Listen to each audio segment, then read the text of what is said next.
Chapter 13. The Battle Creek Church. There are serious objections to having the school located at Battle Creek. The church is large, and there are quite a number of youth connected with it. If the influence which one member has over another in so large a church were of an elevating character, leading to purity and consecration to God, then the youth coming to Battle Creek would have greater advantages than if the school were located elsewhere. But if the influences at Battle Creek should be in the future what they have been in several years past, I would warn parents to keep their children from Battle Creek. There are but few in that large church who have an influence that will steadily draw souls to Christ, while there are many who will, by their example, lead the youth away from God to the love of the world. With many of the church at Battle Creek, there is a great lack of feeling their responsibility. Those who have practical religion will retain their identity of character under any circumstances. They will not be like the reed trembling in the wind. Those situated at a distance feel that they would be highly favored could they have the privilege of living in Battle Creek, among a strong church, where their children could be benefited by the Sabbath school and meetings. Some of our brethren and sisters in times past have made sacrifices to have their children live there, but they have been disappointed in almost every case. There were but few in the church to manifest an unselfish interest in these youth. The church generally stood as pharisaical strangers, aloof from those who needed their help the most. Some of the youth connected with the church who were professedly serving God, but loving pleasure and the world more, were ready to make the acquaintance of youthful strangers who came among them, and to exert a strong influence over them to lead them to the world instead of nearer to God. When these return home, they are further from the truth than when they came to Battle Creek. Men and women are wanted at the heart of the work who will be nursing fathers and mothers in Israel, who will have hearts that can take in more than merely me and mine. They should have hearts that will glow with love for the dear youth, whether they are members of their own families or children of their neighbors. They are members of God's great family, for whom Christ had so great an interest that he made every sacrifice that it was possible for him to make to save them. He left his glory, his majesty, his kingly throne and robes of royalty, and became poor, that through his poverty the children of men might be made rich. He finally poured out his soul unto death, that he might save the race from hopeless misery. This is the example of disinterested benevolence that Christ has given us to pattern after.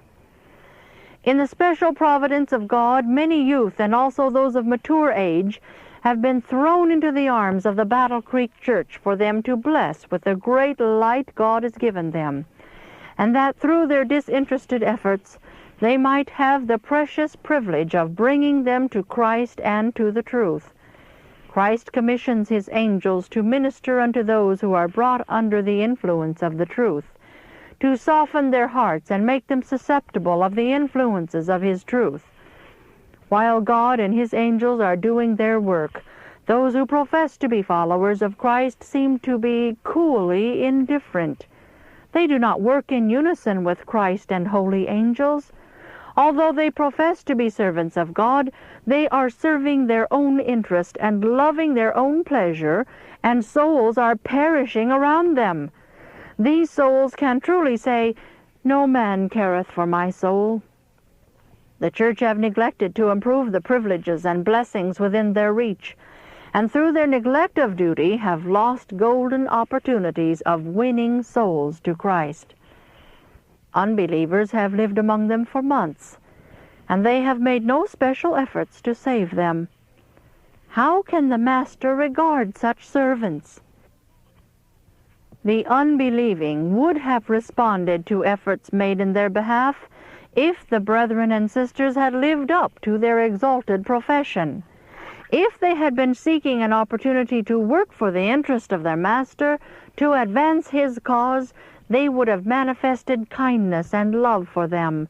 They would have sought opportunities to pray with and for them, and would have felt a solemn responsibility resting upon them to show their faith by their works, by precept and example.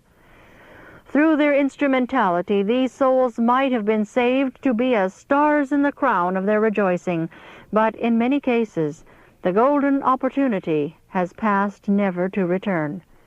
The souls that were in the valley of decision have taken their position in the ranks of the enemy and become enemies of God and the truth. And the record of the unfaithfulness of the professed followers of Jesus has gone up to heaven. I was shown that if the youth at Battle Creek were true to their profession, they might exert a strong influence for good over their fellow youth. But a large share of the youth at Battle Creek need a Christian experience. They know not God by experimental knowledge. They have not individually a personal experience in the Christian life, and they must perish with the unbelieving unless they obtain this experience. The youth of this class follow inclination rather than duty. Some do not seek to be governed by principle. They do not agonize to enter in at the strait gate, trembling with fear lest they will not be able. They are confident, boastful, proud, disobedient, unthankful, and unholy. Just such a class as this leads souls in the broad road to ruin. If Christ is not in them, they cannot exemplify Him in their lives and characters. The church at Battle Creek have had great light. As a people, they have been peculiarly favored of God. They have not been left in ignorance in regard to the will of God concerning them. They might be far in advance of what they now are if they had walked in the light. They are not that separate, peculiar, and holy people that their faith demands, and that God recognizes and acknowledges as children of the light. They are not as obedient and devotional as their exalted position and sacred obligation as children walking in the light require them to be. The most solemn message of mercy ever given to the world has been entrusted to them. The Lord has made that church the depositaries of His commandments in a sense that no other church is. God did not show them His special favor in trusting to them His sacred truth, that they alone might be benefited by the light given, but that the light reflected upon them from heaven should shine forth to others and be reflected again to God by those who receive the truth, glorifying Him. Many in Battle Creek will have a fearful account to give in the day of God for this sinful neglect of duty. Many of those who profess to believe the truth in Battle Creek contradict their faith by their works. They are as unbelieving and as far from fulfilling the requirements of God and from coming up to their profession of faith as was the Jewish church at the time of Christ's first advent. Should Christ make His appearance among them, reproving and rebuking selfishness, pride, and love of the friendship of the world, as He did at His first advent, but few would recognize Him as the Lord of glory. The picture He would present before them of their neglect of duty they would not receive, but would tell Him to His face, "You are entirely mistaken. We have done this good and great thing, and performed this and that wonderful work, and we are entitled to be highly exalted for our good works." The Jews did not go into darkness all at once. It was a gradual work, until they could not discern the gift of God in sending His Son. The church at Battle Creek have had superior advantages, and they will be judged by the light and privileges they have had. Their deficiencies, their unbelief, their hardness of heart, and their neglect to cherish and follow the light are not less than those of the favored Jews, who refused the blessings they might have accepted and crucified the Son of God. The Jews are now an astonishment and reproach to the world. The church at Battle Creek are like Capernaum, which Christ represents as being exalted unto heaven by the light and privileges that had been given them. If the light and privileges with which they had been blessed had been given to Sodom and Gomorrah, they might have stood unto this day. If the light and knowledge which the church in Battle Creek had received had been given the nations who sit in darkness, they might have been far in advance of that church. The Laodicean church really believed and enjoyed the blessings of the gospel and thought they were rich in the favor of God, when the true witness called them poor, naked, blind, and miserable.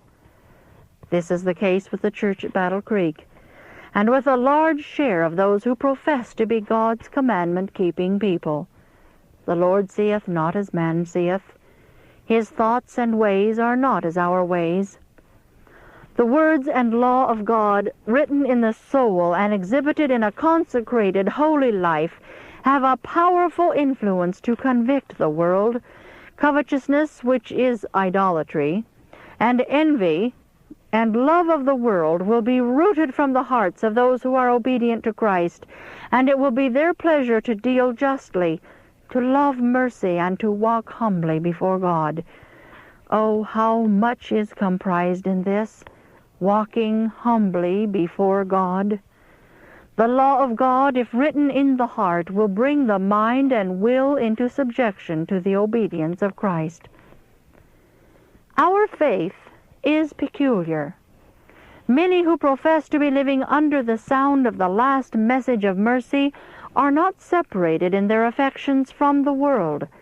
They bow down before the friendship of the world and sacrifice light and principle to secure its favor.